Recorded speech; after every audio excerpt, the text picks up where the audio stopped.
a cool, slightly breezy day in mid-July today.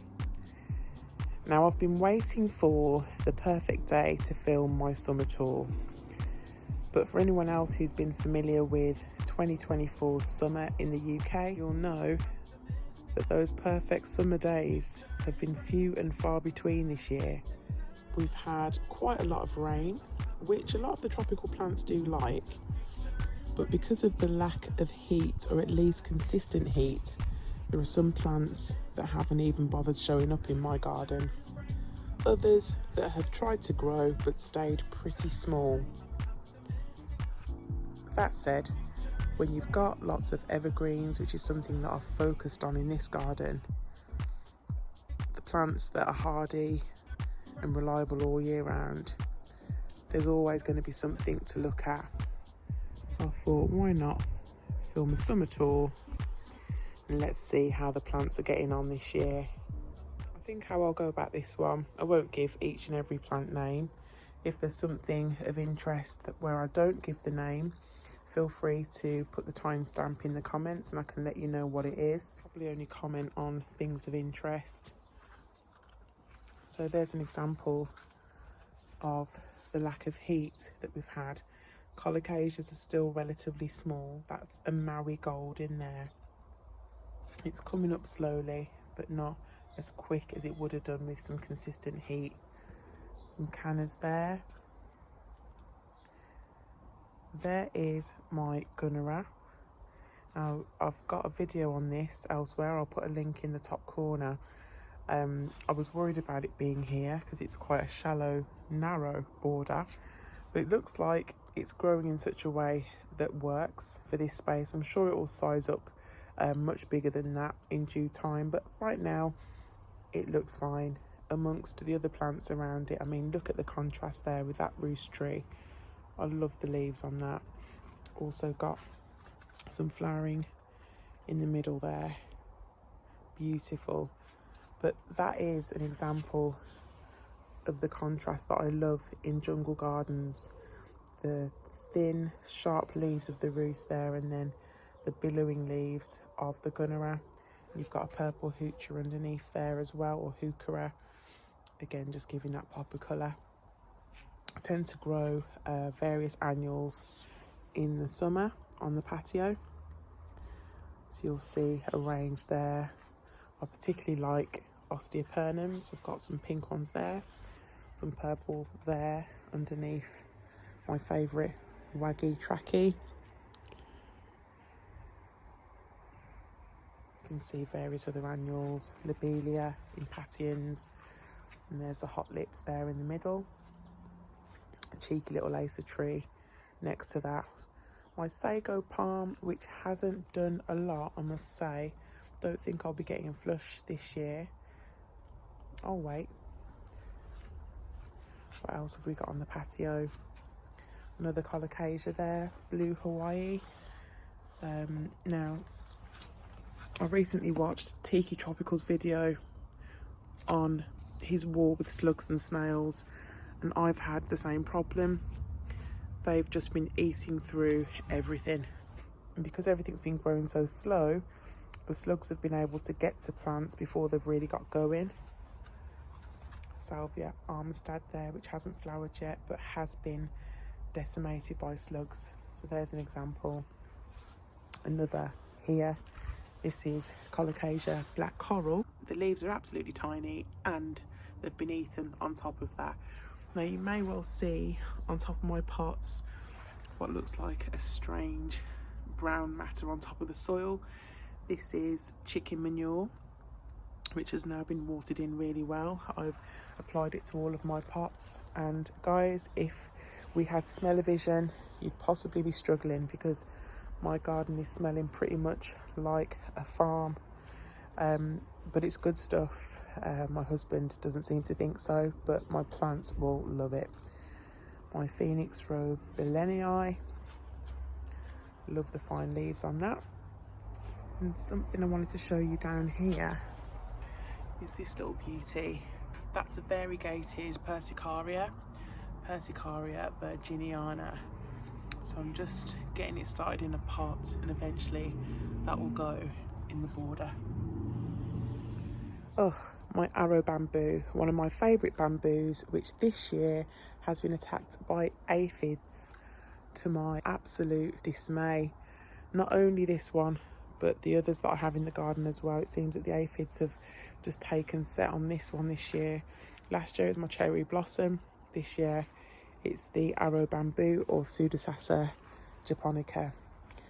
I'm not able to control them with any effective method, even if I use a hose or the neem oil spray. I've got to get up underneath each leaf, and it's incredibly time consuming. So I've decided against it, and just to let nature take its course. Euphorbia there, doing well. I have thinned that out a little bit. It's in a pot, and it's a beautiful, beautiful glaucous colour there. Various shrubs behind. Loving the smoke bush, or the cotinus there. Those circular purple discs, absolutely love that. And it looks beautiful next to my Cordyline Charlie Boy, which is definitely my favourite cordyline in the garden. Another roost above. Gorgeous colours to come on that in the autumn time. I love this fuchsia, and I just let it ramble wherever it pleases. I do nothing with it, I just leave it. I actually love the way that it imposes itself amongst all the other plants. I just leave it be. Just in shot there, you'll see this little beauty. Now, I don't know the name because Morrison's, where I got it from, just label this as tropical plant. So if you know what this is called, feel free to leave a comment, because I wouldn't mind sourcing a few more of these. Definitely one to bring indoors once the summer, in inverted commas, goes away.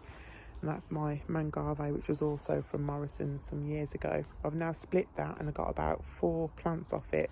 Again, that's in another video. Fatsia japonica. Some pot grown bananas there. That was originally one banana, or Musa Basju, which died in the winter and has now been replaced by 3 or 4 that are coming up beautifully there. So some yuccas in this corner. There's a lot of tidying up to do up here. A lot. I've got to do something with the floor. I am going to be covering it and refreshing the stones. My Yucca rostrata is not looking very well, and that's purely because I repotted it, and in doing so it is not happy with me. It is moaning through its yellowing leaves. Now I'm hoping that I've not done anything to destroy it. Still got green in the middle, although the tips are browning. I will keep an eye on it, but not a lot I can do other than feed it and hope for the best. The soil is free draining. I have considered getting another as an insurance plant. I may well do so. Got some weeds to pull out of that tiered planter. Put some palms in there. Can I get up here? I think I can, yes.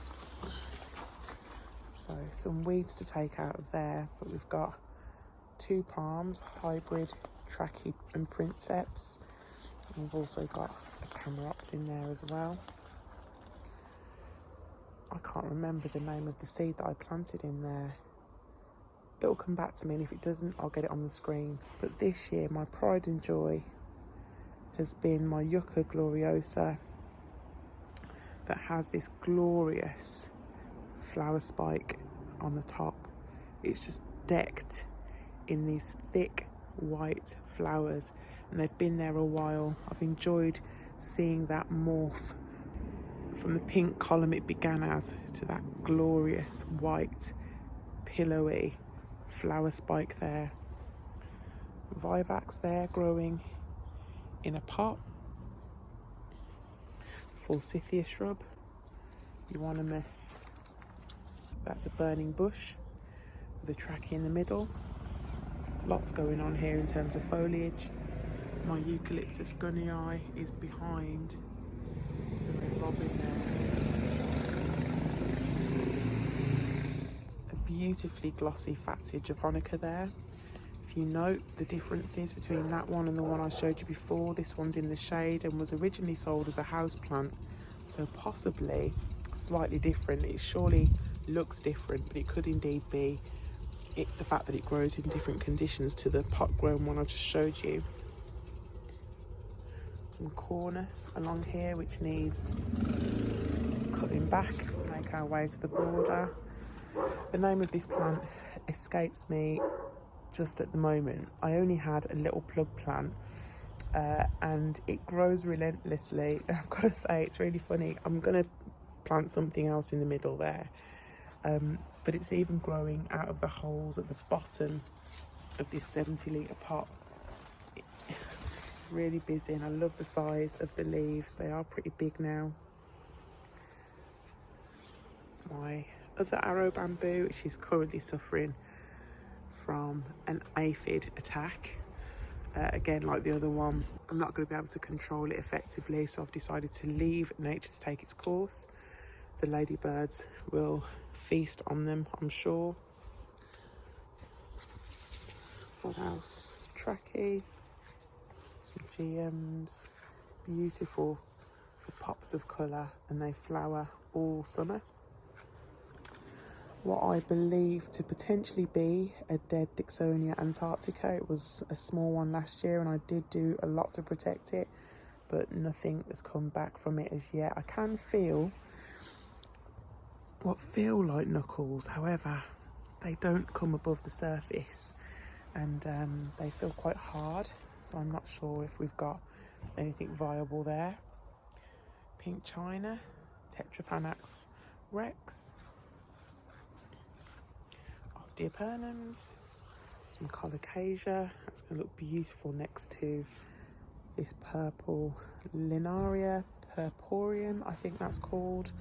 Saw it in my mum's garden and had to have some.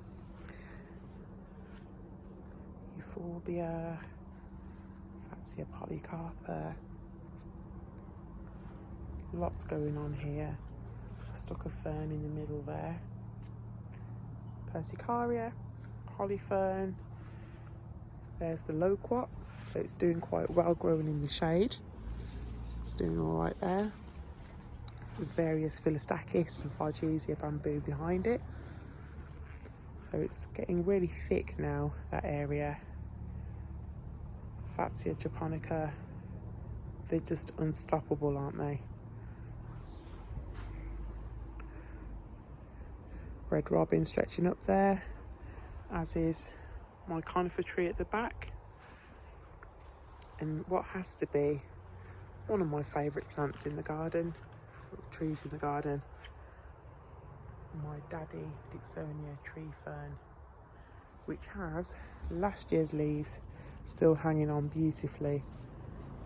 Lots going on underneath, a mixture of foliage, Regersia there, Persicaria, hostas, there's ferns under there, a few weeds as well that could do with being pulled out.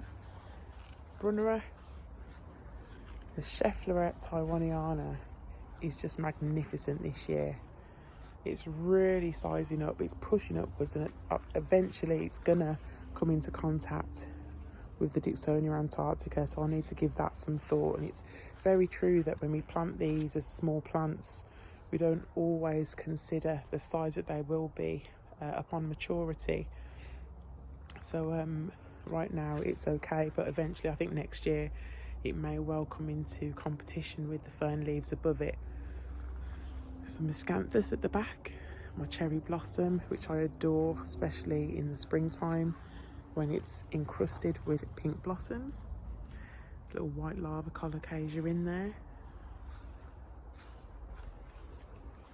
My Butea odorata, which did survive winter, had some browning on the tips, but we do have some new spears pushing up and through. 2 Tetrapanax rex there at the back. Used to be 1, which didn't come back after a winter, which is now 2. Because 2 have grown in its place. My rhododendron swellenhensi. This year the flush of leaves are much smaller. I've shared this in a short, but I'm hoping that they will size outwards. I've got now 1, 2, 3, 4 heads on this, as opposed to the one I had before. So that may well need some space making as well. A fern there at the bottom. Loving the Mahonia Sweet Winters. Some Begonia Grandis at the bottom there for ground cover. We've also got some ferns. Bamboo Angustissima. There's lots going on. Schefflera Macrophylla. Happy there in a pot. Amicia Zygomeris, which has grown pretty much from the base. Colour in there. Elianthus major, which is not doing amazingly in that spot. I've recently moved it, so it may well just be sulking and getting used to the new spot. Euphorbia mellifera. The old favourite, Musa Basjou. Bit of a banana grove there now. There's about 1, 2, 3, 4, 5 with some pups around it, and the height is amazing now, towering way above the fence. It's exactly what I wanted this year, so protecting it was worth it for me. Gorgeous silver birch here with these fine little leaves. I do love trees, really do. So here we have my red Abyssinian ventroscosum banana, and as you can see, it's not a pretty sight. Now this is nothing on what it looked like last year. I had this growing underneath the tree fern and it grew massive to the point where it was just knocking into everything. So this year I've planted it elsewhere, and to be honest, ever since it started, it just wasn't happy. I had it in a pot first, and then put it in the ground. It's just been slow, and as you can see, the leaves are damaged as well. I don't know what's wrong with it. I've fed it and I've just left it. This last leaf that it's thrown out is looking better, so there's hope yet. There were aphids on it when I first got it going, but I don't think that's what's caused this. I think it's just an odd year for it, and I'll just persevere and see how it gets on. There's lots of other things to look at down here. Fatsia spider's web.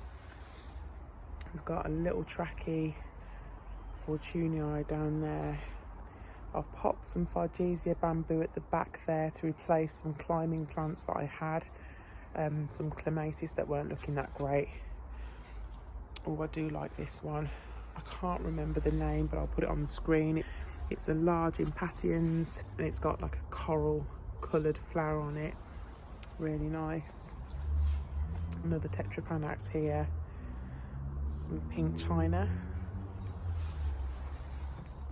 And a white lava there in a pot that's just getting going now. Euphorbia there at the back. Gotta mention this Buddleia. I know that you see them everywhere in the wild, but I absolutely love the pink flowers on these when they flower. Other plants growing underneath. We've got some salvias, more colocasia, bit of a pick and mix, some geums. I've got a waggy in a pot there that needs planting. So there's lots going on, but there are some plants that are yet to make an appearance, and others that have been eaten all the way to the ground. I do have an Alstroemeria. You can see it just at the bottom there, which just hasn't grown.